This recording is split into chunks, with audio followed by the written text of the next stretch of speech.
I'm now joined by Brent Lang. He's executive editor of film and media at Variety. Ed Lee is a corporate media reporter for the New York Times and a CNBC contributor. And it's great to have you both here. Brent, I'll start with you. Why do you think Discovery shareholders are now, I don't think we can call it a thumbs down, but what do you think some of the concerns are about this deal they might be expressing this afternoon?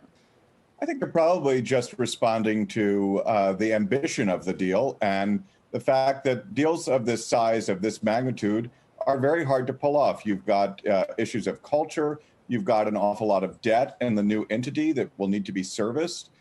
You have concerns about kind of what's going on in the larger streaming landscape. If Discovery and WarnerMedia join forces, that doesn't mean that Comcast isn't going to try to counter with its own move, or that Netflix might try to acquire something. So there's a lot of uncertainty along with the possibility that this deal represents, too. Yeah, it's been a pretty big swing, Ed. Discovery shares are down about 4% right now. And David asked David Zaslav about that this morning during their interview, and Zaslav said he wasn't concerned about it. He thinks it's going to be a free cash flow machine over the next few years, thinks they're going to have between 200 and 400 million subscribers. And frankly, Discovery Plus does have a decent track record to build on with the scope now of adding these assets on top of it. So what do you think some of the sort of existing concerns here? What are they still, do you think? Go ahead. Sorry, Ed. For me, the biggest open.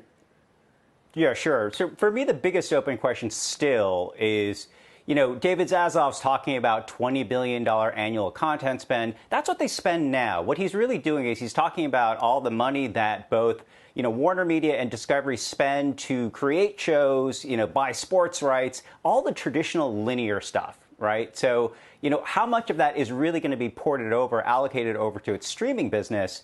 Because HBO Max, as well as it started, you know, it's still the most expensive service out there. It hasn't risen as fast as Disney Plus has. And Discovery Plus is a nice service, certainly. It's got a nice price point and it has taken off. But it's unclear the amount of money that they really want to spend, devote towards streaming, which is the future, versus their current business, which is the linear TV business.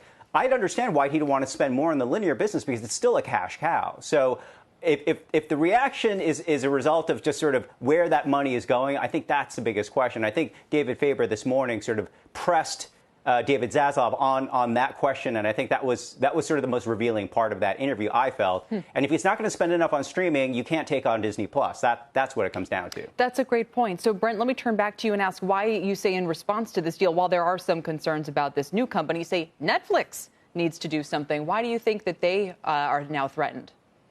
Well, because the competition got a lot more intense, and it has gotten a lot more intense over the most recent months with Disney Plus. And with WarnerMedia now joining forces with Discovery, you're going to have a lot of pressure on top talent trying to get the best shows out there so you can reduce your churn and you can add to your subscribers. And I think what's happening here is everybody believes that the cable bundle will be replaced with some sort of streaming bundle, and they want to get in on that bundle. So having the best content will be more important than ever.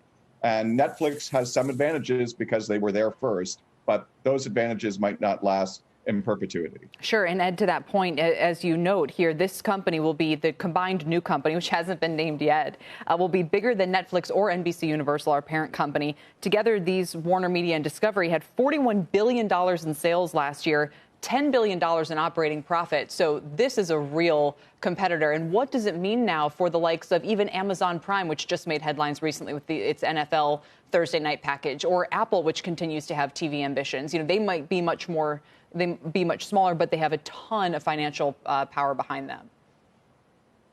So I'm going to tee off of Brent's point. He made a great point about sort of Hollywood talent, right? There's a limit to the talent pool that's out there, and they're all fighting for to do deals with the big players. And so Netflix, you know, started locking down people like Shonda Rhimes, Ryan Murphy. That was pretty smart. But I actually think this is a smart move, you know, in the sense that Discovery, you know, with David Zaslav at the helm, I mean, he's an old-time media guy. He understands media.